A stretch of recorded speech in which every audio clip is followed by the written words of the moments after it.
Many students are getting ready to start their third year of school, still dealing with COVID-19. But this year, school districts have minimal protocols in place, trying to really get back to normal. WPTV education reporter Stephanie Susskind joins us right now with the changes that you'll see and how some parents feel about this. Stephanie. Well, Jay, you will not be seeing those dashboards anymore counting COVID-19 cases, and you also don't need to worry about that decision tree you may remember to determine how long your child needs to stay home if they test positive. In fact, you don't even need to tell the school if your child has COVID.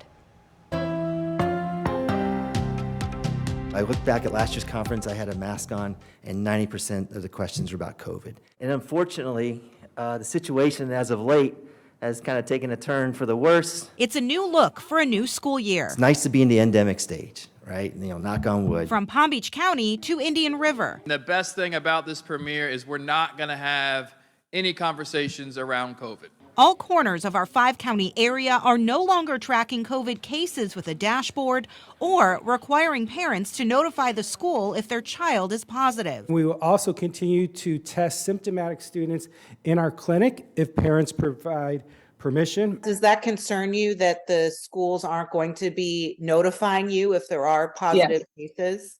Yes, that does.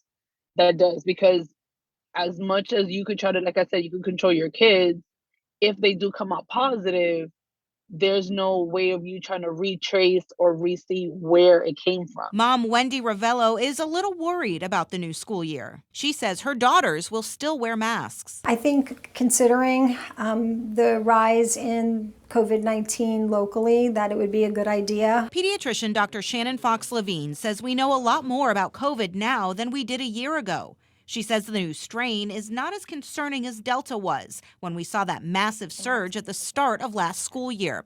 But there is another big difference, she says, that could have more kids missing school. When we have such a busy summer sick season, which is in my 20 years I have never seen, that's concerning that we're already going into the school year with a number of viruses. We want to make sure everybody has information at their disposal, during times of uncertainty.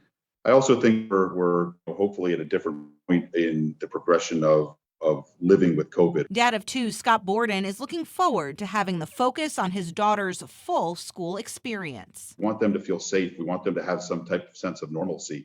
And we can't do that if we're cramming doom and gloom and fear into their little brains at all times. So I think it's a good time to allow them to be kids, to go in there to learn. So masks will be optional for students and staff, and if your child does have COVID, they should stay home for 5 days. Dr. Fox encourages parents to consider getting their child vaccinated before next week if they have not done so already, and of course continue to practice good hygiene. Stephanie Susskind, WPTV News Channel 5.